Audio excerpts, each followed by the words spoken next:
Hi, and welcome to another edition of Better Minneapolis. Today I'm here with Josh Bassais. Hello. He is running for County Commissioner in District 3. So welcome. Yes, thank you. So why don't you tell the audience a little bit about yourself and why you're choosing to run right now? Absolutely. Well, first of all, thanks for having me here today, Terry. Josh Bassais, I'm a proud lifelong resident of Minneapolis. In fact, I've been in the District 3 area, Ward 8 specifically, in the city of Minneapolis for close to 50 years. So I've seen the good, bad, and the ugly over that time. But this is definitely, my forever home. And I'm also a proud product of the Minneapolis public school system. I graduated from Southwest High School in 1990,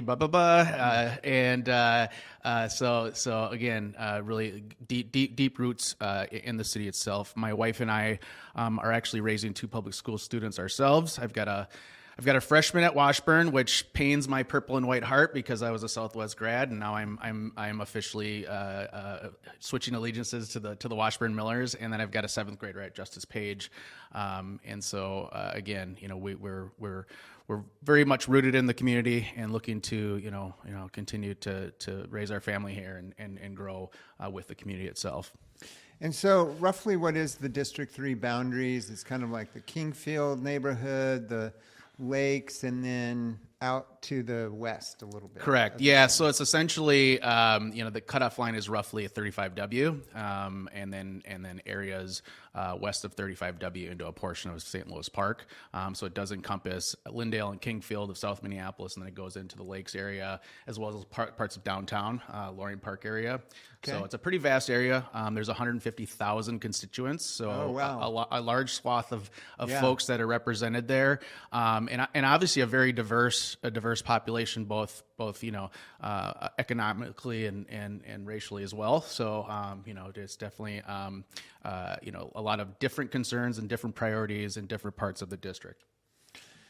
And what are your priorities? What made you want to run for this office? Yeah, so I'd say starting with the reason why I'm running, I think that there's definitely a lack of collaboration in public service in general, and the Hennepin County Board being one of those. And I think collaboration is needed more than ever, and that means working with other partners in government and other stakeholders, most importantly with state folks and state representatives, as well as municipal representatives in the various cities within District 3, and I think that's really been lacking.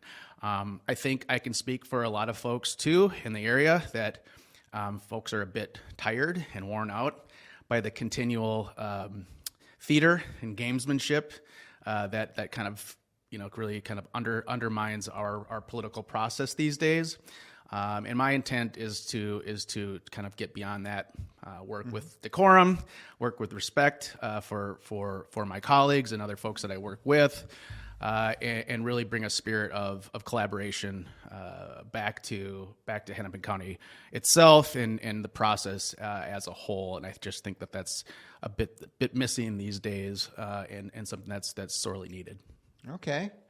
Is there anything in particular, any conflicts or breakdowns from the county that stick out for you? Yeah. So, and you mentioned priorities, and I'd say top of that list is housing, in particular with a portion of District 3, our unhoused crisis that's really has been a very dire and unfortunate situation for the last 5 or 6 years.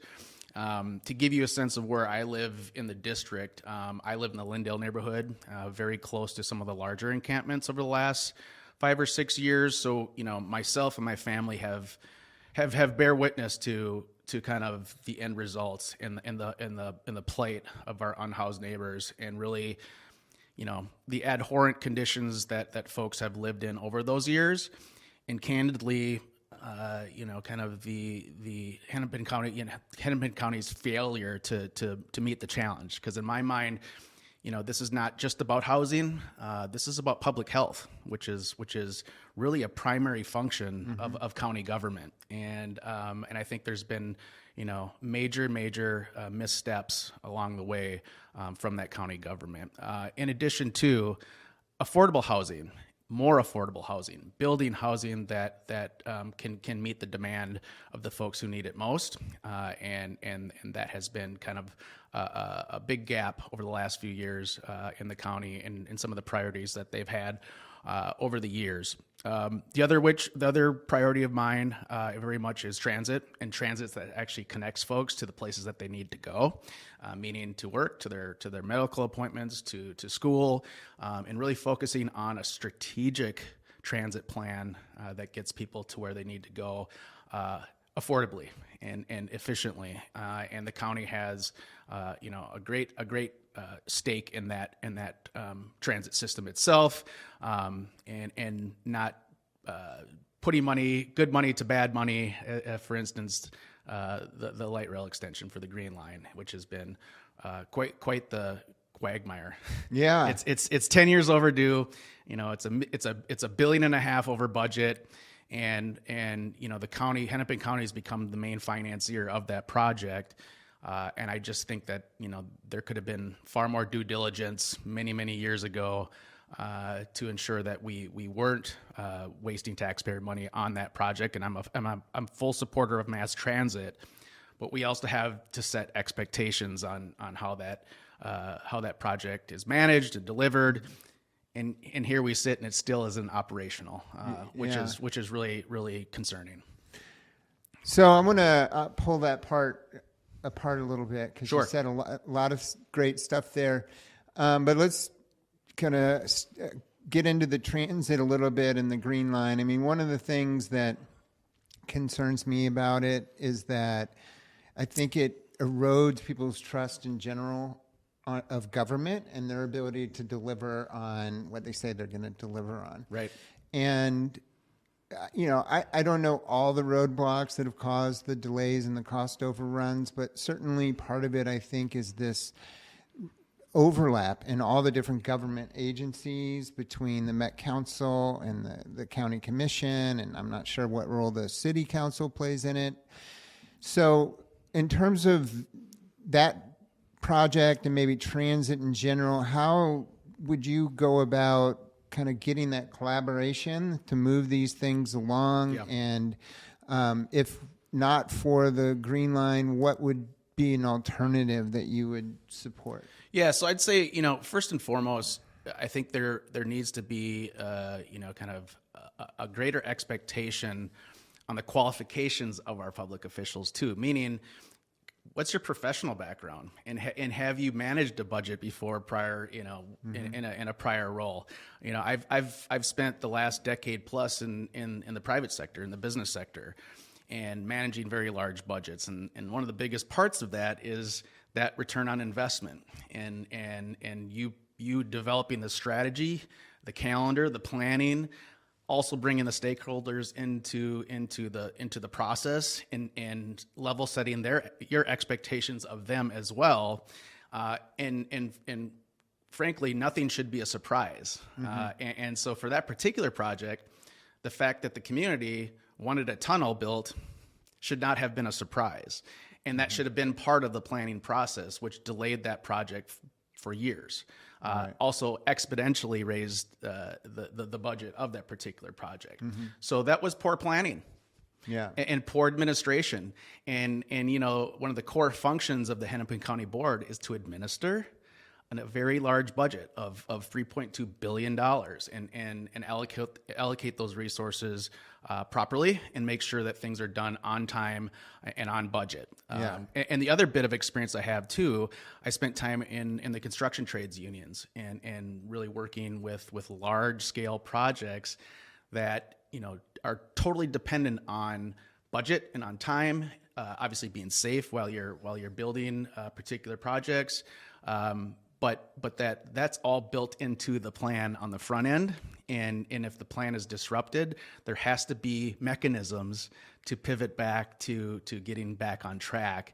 and again, not throwing good money at bad, and not unforced errors and delays, because we're left with what we're left with now, a project again that's far overdue and far over budget, when we could have been focusing on greater needs, where the folks need it the most, and that's where the population is. Yeah, I mean, that's one of the counters that I've heard that I was curious about was, should we have gone with, say, bus rapid transit instead of a line? It's a little bit late now. Yeah, right? Indeed. But also it took so long, they sort of missed the things have changed, because downtown is probably not going to ever see as many workers Right. as it once did, Right. commuting on a daily basis. So We would hope so, right? But when that initial plan came, in the mid 2000s, a lot of folks were commuting from the western suburbs, and downtown Minneapolis was packed with workers, and a global pandemic changed that. Probably changed that forever. And so, obviously you can't predict those types of global life-changing events, but at the same time, you have to be able to pivot to other priorities, and especially when it comes to a budget, and have resources to pivot to other priorities if things do change along the way. So another big transit project that the county is involved with is Lindale Avenue. I don't know if you're aware of that project, I am. and if you have any thoughts on how that's going or where it should go. Yeah.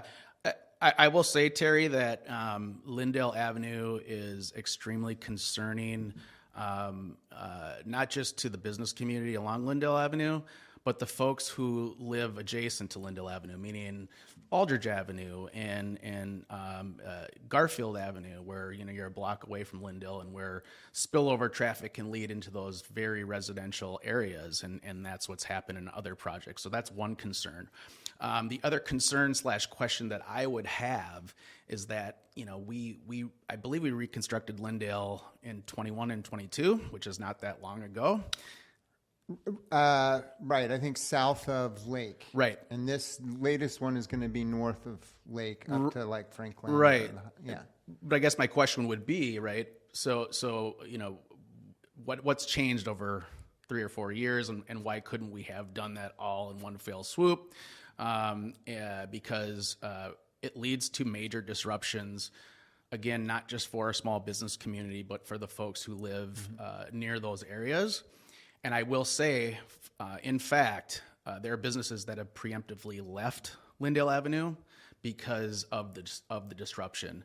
And in my mind, that's not collaborating with our small business owners. That's government completely ignoring the needs of our small business owners and making unilateral decisions on their behalf and the folks that they represent. And that's, to me, not consensus building, and that's definitely not being the public servant and the representative that they need to be.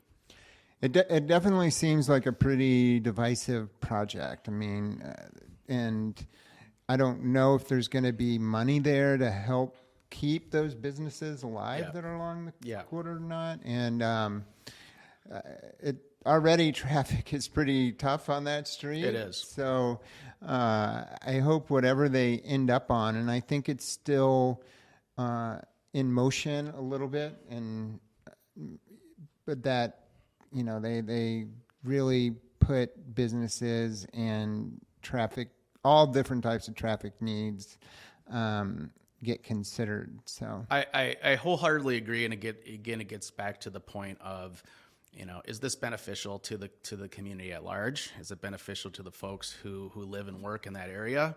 And at the very least, have those voices be heard, and not 7 commissioners making unilateral decisions on their behalf without those considerations.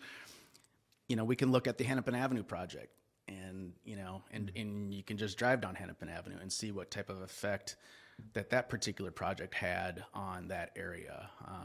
Very simply, the fact that you can't take a left turn on Hennepin Avenue is an issue, right? And what drives me a little crazy too is that if someone is parallel parking, Yep. the whole road has to stop. Right. Because of that median in the middle, you can't go around them. Right. You just have to stop and hope that they have brushed up on their parallel parking skills, Right. and it doesn't, Yeah.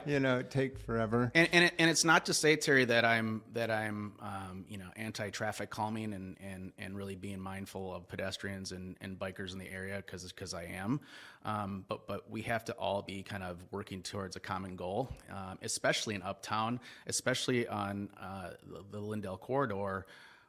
We need a boost rather than a hindrance. Yeah. Lake Street being another example, right? And the reconstruction of Lake Street, and I would question the timing on that. A year or two after COVID, and what that did to Lake Street. And these are strategic planning, administrative decisions that were just poorly thought out, and really didn't benefit the community as a whole. So I would hyper focus on the Lindell project, just because I've heard from folks, both small business owners and people who live in the area, that are deeply concerned, and worse yet, they just feel like they're not being heard, and that's something that has to change with a new commissioner. Well, one of the other big items that you mentioned that people focus on a great deal is affordable housing, and as you know, the Hennepin County is responsible for a lot of the social services to help the unhoused. So what ideas do you have around, prodding more construction and making it more affordable and finding places for the unhoused? Are there things that the county needs to be doing that they're not doing now? Absolutely. And as I mentioned before, this is, at least in the city of Minneapolis and in the metro area, this is not so much a housing crisis. It's kind of a two-pronged crisis. A great many of the folks who are unhoused also suffer from social detriments, whether it be addiction or mental health or general trauma, which leads to public health. It truly is a public health crisis in the city of Minneapolis and parts of the metro. That falls in the purview 100% of Hennepin County. And from what I've talked to other municipal officials at the city of Minneapolis and St. Louis Park. It has been a failure from the county and from the folks who represent the county to address that in collaboration with those municipalities, essentially leaving the city of Minneapolis and parts of St. Louis Park alone and having to figure it out on their own. And we've seen kind of the result over the last 5 or 6 years, and it's been very unfortunate. Also, supply and demand. Very simple math. There are more folks unhoused than we have housing, and so that means we need to build more. And it needs to be housing that are where people live, where people work. One project that comes to mind for me was the Fort Snelling housing project that they just finalized a few years ago. The county invested about $200 million in that project, and just for reference, the Fort Snelling project's kind of by where the ball fields are, right off of Highway 62 there, right next to the airport, right next to a runway. Kind of a cool space and very historic. But $200 million that netted about 200 units. So my public school math says that's about $1 million per unit. Yeah. And not really, the best bang for buck. And I don't know about where you live, Terry, but where I live, there are plenty of empty lots that we could be developing plenty of housing right where people live. And $200 million would have really, really gone a long way to address our unhoused crisis. Well, I have to do some more research on that. I guess I'm not familiar with that particular project. One of the things that I was thinking about while you were speaking is how much overlap, though, there seems, because the city has their own ideas, right? And they are responding to the crisis, and they're looking at doing what they call safe outdoor spaces, where they set aside a parking lot or something like that so that people can live in their cars there. Yep. But what tools do you think are justified to prod more housing? I mean, do we subsidize developers? Are there taxes that are needed? I mean, how do we actually get, and then should we be doing things like these camps, like these safe outdoor spaces? Would the county play a role in that? Yep. It does seem to me like there's a lot of overlap and maybe some more efficiency that could be at play in this field. Absolutely. And I think first and foremost, that comes down to, again, that collaborative aspect and working with various stakeholders, at least on the municipal and state level, in finding our common ground and our common goals and the things that we want to work towards, and again, getting away from the political theater and the gotcha moments, and working on goals together. As far as the outdoor facilities and that option, it hasn't worked all that well over the last 5 or 6 years with the encampments being kind of set up the way they are. Also being very mindful of where we live. This is an Arctic climate, and it's again absolutely abhorrent that we have folks living outside in Minnesota. And I'm a lifer, and we have very rough winters, and so I don't think that is the solution. It might be a Band-Aid approach, and I think again we're not addressing the core issues of why a great deal of folks are unhoused. Not to mention the people who live near these encampments or outdoor lots, if that's the proposal. It's not fair to the folks who live in those areas like myself. Right. And needless to say, it's not a pretty situation when camps are swept. There are needles in your alley. There are folks roaming in your yards, and a whole other host of things, especially folks with kids, whether it be near school. It's just a very concerning public safety situation at that point as well.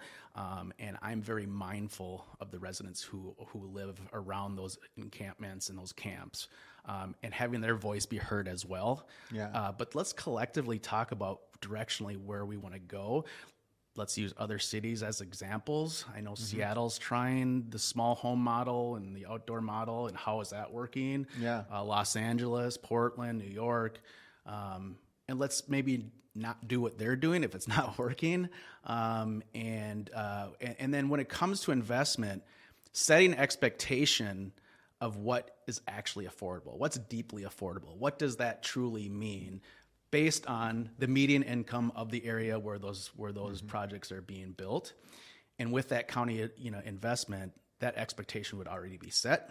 And essentially, if we are to invest in a particular project, we would have far more control of that affordability aspect, and folks actually being able to live there for a longer period of time. Sustainable living, not just for a year. Some of the voucher systems federally, they're good for a year or 3, and then once they're up, they can charge you whatever they want, and then you're on the street again, and that's not a solution. A couple of things there. You mentioned Seattle, Portland, and San Francisco. I'm excited because I'm going with someone for a research writing program out to those cities in June to try and document some of what you're talking about. Sure. So that's exciting. One thing I hear a lot about in terms of like treating the unhoused as like a public health issue is this housing first model where you don't try to get people off of substances or anything. You get them in housing first, and then those other services come later. Is that the direction you think the county needs to go, or is there more that should be done in terms of addressing substance abuse at the same time, or what's the right order and priority there? Yeah. So, I mean, the unhoused crisis, not just here in Minneapolis, but throughout the country, is really based on individuals and based on the services that individual needs. And so, in other words, there's not a one size fits all. There are folks who are going through rough times, are unemployed, can't find work, have a family that they need to provide for, and they can't afford to live in the city and surrounding suburbs. That's one situation. There are folks who have pre-existing mental health conditions. That's another circumstance. Substance abuse is something to be appreciated for what it is, and it's an addiction issue. And I personally have had friends and family who have suffered from chemical addiction.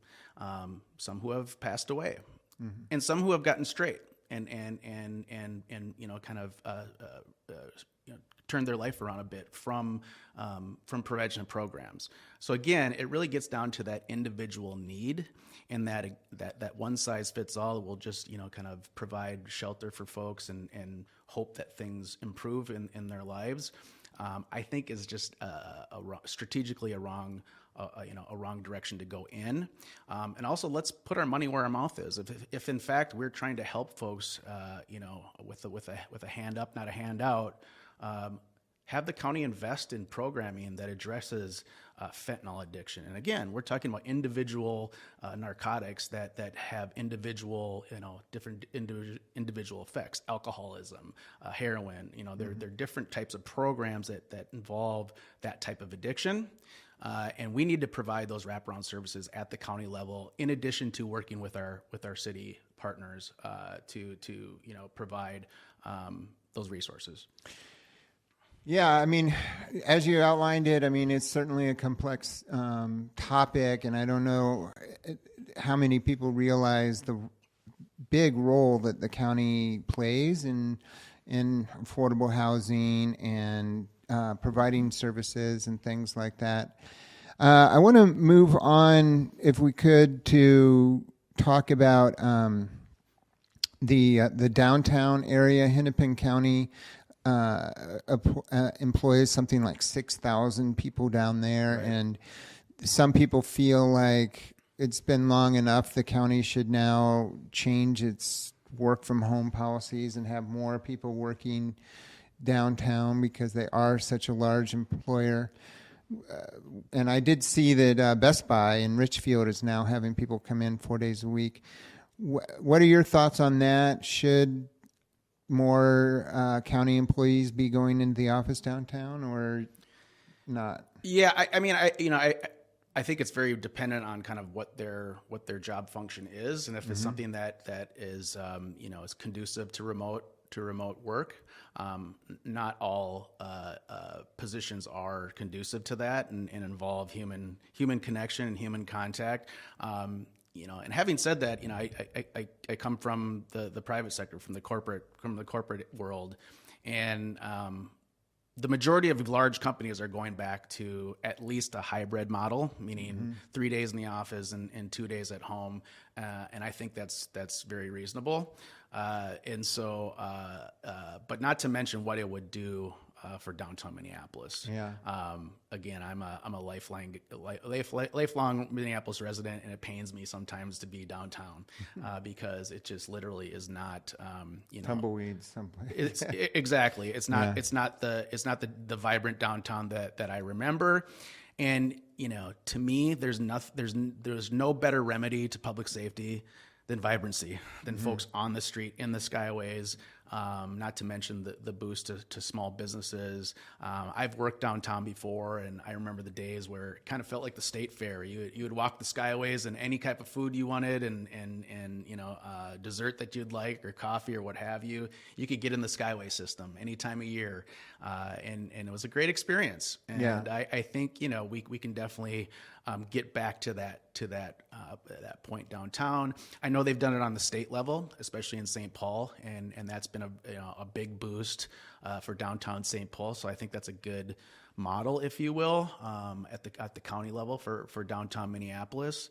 But at the end of the day, let's listen to the workers. At the end of the day, let's listen to the employees and find some middle ground, and not force anything onto folks either. I think that's a component that has to be in place from an administrative level. Yeah, I think Walsh ruffled some feathers when he kind of set an edict for people to start Yeah. showing up at the office without maybe. Which frankly, Terry, is it's unreasonable, right? Especially if you were hired, during COVID or shortly after, and that was kind of the agreement that you could work from home, and some people depend on that for childcare, or they live an hour and a half away from Minneapolis, and so there has to be some flexibility.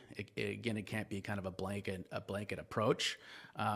But a boost to downtown in any way would be really helpful. Not to mention human connection. I think and me personally, I prefer to be with colleagues at least from time to time and kind of be in the same room and working together. Yeah. Well, some of those employees work for Hennepin County Healthcare and HCMC. Yeah. So that's a big topic, but let's take a few minutes to talk about that. I don't think that the legislature has made a decision yet on how they're going to fund it. What are your thoughts? Is what they call the ballpark tax, which is actually a sales tax for all of Hennepin County, is that the right way to fund it? Yeah. Are there other means that you would suggest, or give us your thoughts on this? Well, first and foremost, for me personally, HCMC is very deeply personal to me, and I have a very empathetical approach to that facility, and healthcare provided by the county in general. My mom was a single mom and very much depended on Hennepin County Health Services when she was a young mother in her 20s, and so as a kid I benefited from those county services. I also had a father who is on disability in his 30s, severe diabetic, and suffered from 2 strokes. And he received long-term care at HCMC. I remember sitting in dialysis with him at HCMC, and it extended some years onto his life. Unfortunately, he died when he was 37 years old. But those are the kind of services and the value and what the county provided me and my family on that level. So again, it's very personal to me, and the possible closure of HCMC specifically would be an absolute tragedy, and not just to the folks who live in the county and the proximity, but the entire state. Let's remember this is a level 3 trauma unit. There's a burn unit there, so an immense resource to the area. And not to armchair quarterback the HCMC issue itself, but there's been far too many back and forth of who's administering, who's running the hospital. We went from a private board back to the county commissioners and back to the private board. And to me, the folks who know how to run a hospital, and especially physicians themselves, are really the subject matter experts and should be appreciated as such. Yeah. Well, I'm going to push back a little bit there, Okay. because I think in terms of physicians might be experts at providing the actual care, Sure. but when it comes to balancing the budgets and making financial decisions, I don't know if they're the right people to do that. It does seem like maybe you need expert administrators Totally. or people with training in finance. Yeah, and I'll just add on to that comment, because we're talking about revenue and other sources of revenue. There are potential alternate sources of revenue right in HCMC, meaning services that could be provided by the hospital that would generate revenue. So I think physicians would know and have ideas towards that, and not just count on in addition to property tax, which is far too high for so many folks right now, or relying on the state to quote unquote bail ourselves out and divert that tax. We have to be partners with that board if in fact we go that route again, and not micromanage the board to death, where CEOs want to leave and the turnover is great and it's just a disruption to the facility itself.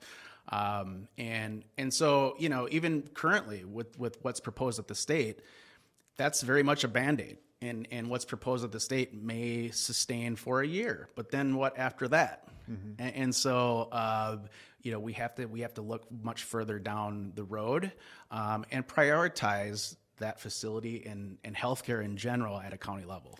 Yeah, I mean, the big problem too is that like Medicaid dollars are being played with by the federal government, which Hennepin Healthcare depends a lot on those, as do the hospitals. So if those dry up, what do you do? And then just the amount of uninsured people, how do you tackle that issue? I mean, that might be bigger than the county can take on, but it does seem like we need to be prepared for leaner times. Absolutely. And I would argue, in 2024 when Trump was reelected, we probably should have been planning at that moment. Yeah. I don't think the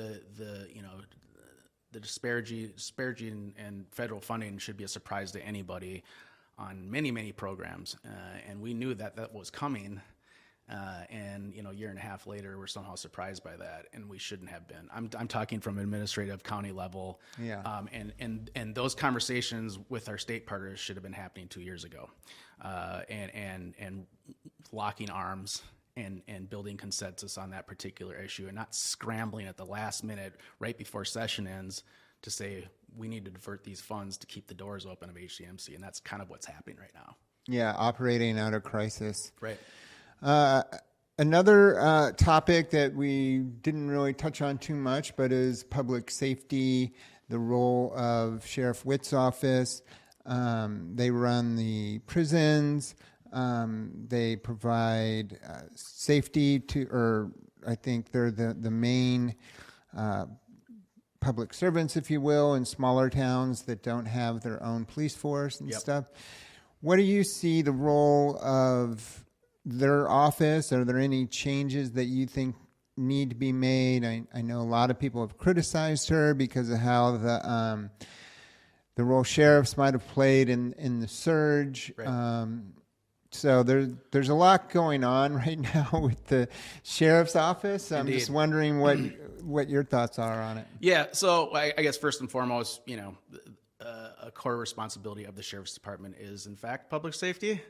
I know there's been a commissioner or two that disagree with that concept, but state statute says that they are in fact there to assist in public safety, and that's a core function of what they do.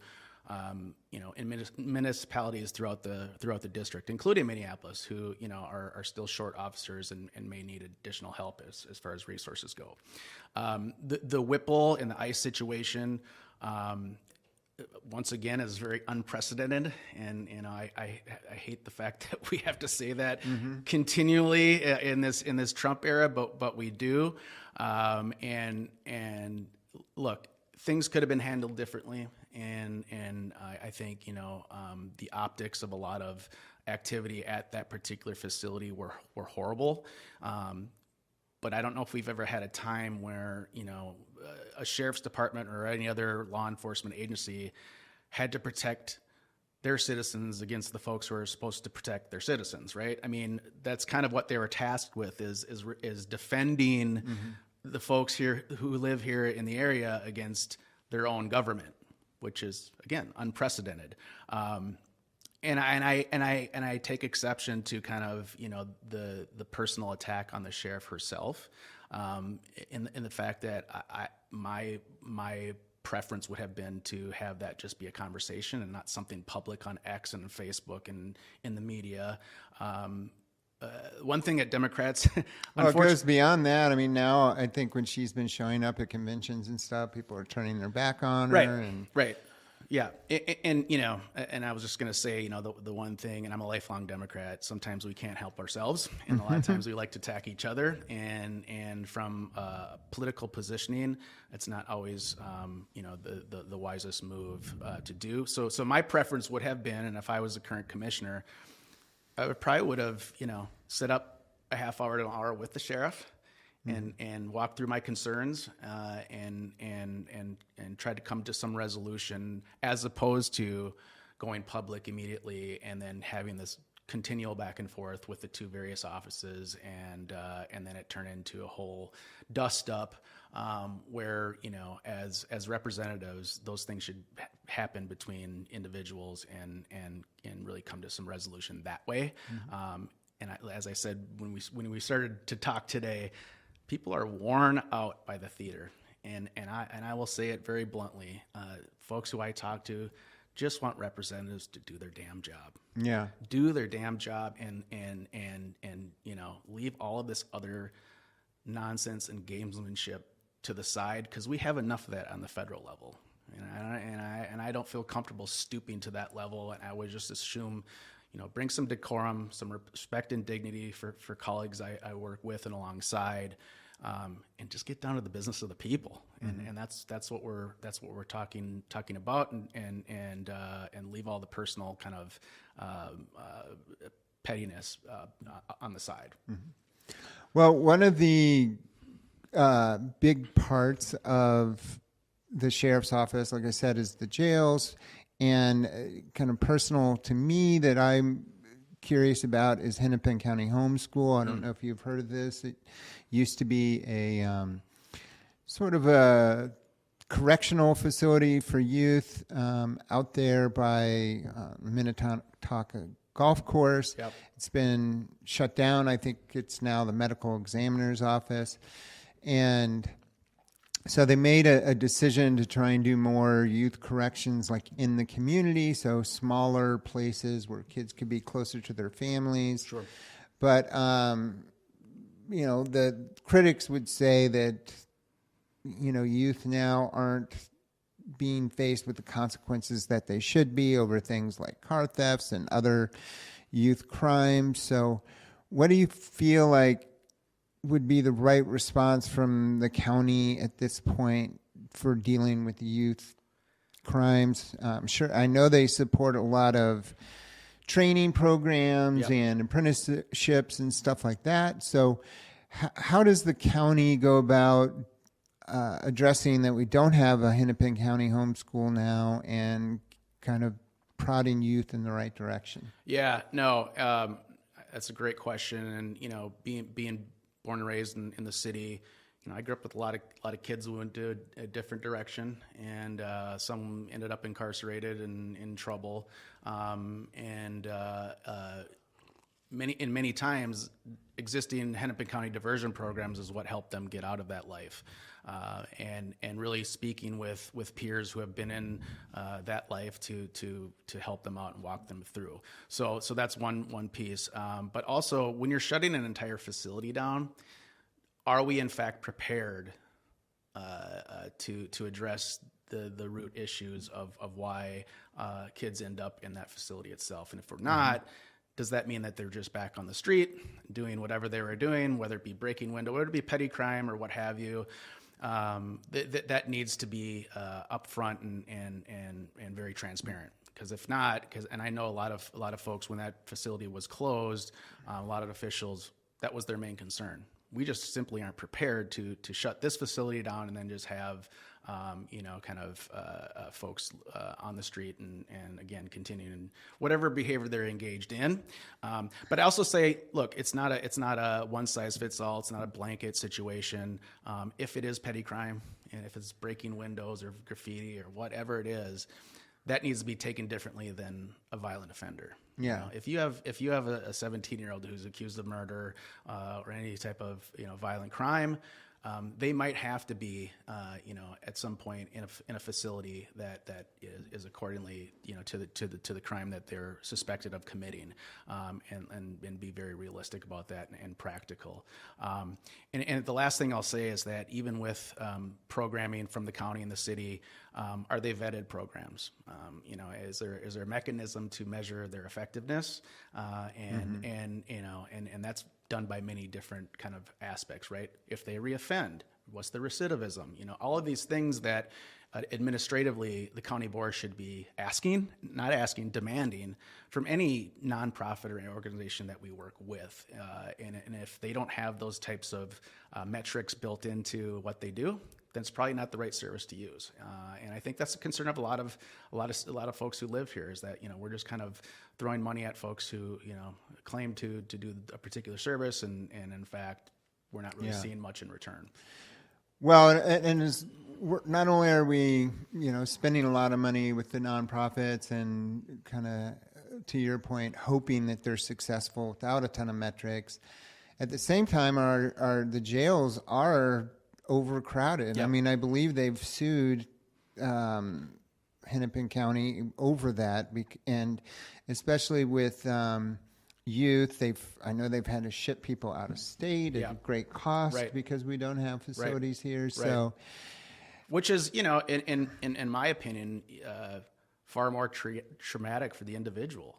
Look, we're talking about kids from the age of 12 to 17, right? And I've got a 13 and a 15-year-old, and I couldn't imagine if my kids went through that and were transferred out of state or into, possibly an adult facility. I mean, that's traumatic to the individual as well. And again, depending on the particular offense that they're accused of, it could be far greater than really kind of what the supposed crime was. And so let's think practically about that too. well, maybe you've listened to it. I haven't, but I learned recently that Mary Moriarty has a podcast.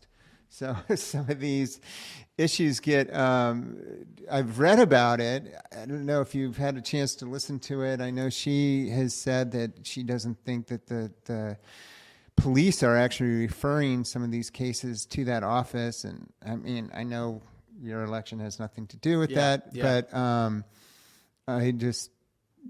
I think there's a lot that needs to happen in terms of, like you were saying earlier, collaboration, whether it's between the board and some of these different planning committees or the Hennepin County and all the different various sheriff's or police departments around.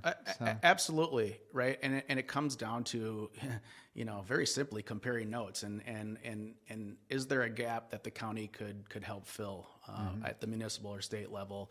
And if there is, that comes from conversation, that comes from working with each other, and not passing the buck. Also analytics, right? And looking again at individuals, at an individual level. If we have reoffenders, what does that exactly look like? What types of offenses are they committing? Are they candidates for diversion programs? You mentioned trades and further schooling after that. I'm a big proponent of lowering recidivism by giving kids a shot and a chance at a career, an opportunity. My day, high schools taught engine classes and woodwork and all of these trade, options that aren't currently in the public schools anymore. And there's a lot of great nonprofits in the city of Minneapolis and outer suburbs that provide that training, in addition to unions who have apprenticeship programs. I was in the unions for over a decade, and those apprenticeship programs guide young people into a life-sustaining career, a career that's, that again, pensions waiting for them and full health care, and you can sustain a family on. And what's the county's role in that? And are we putting our money where our mouth is once again, and providing real opportunities for especially young folks, because 9 times out of 10 they're very misguided, and they just need a different path. But to continually have individuals in the system is not benefiting anybody.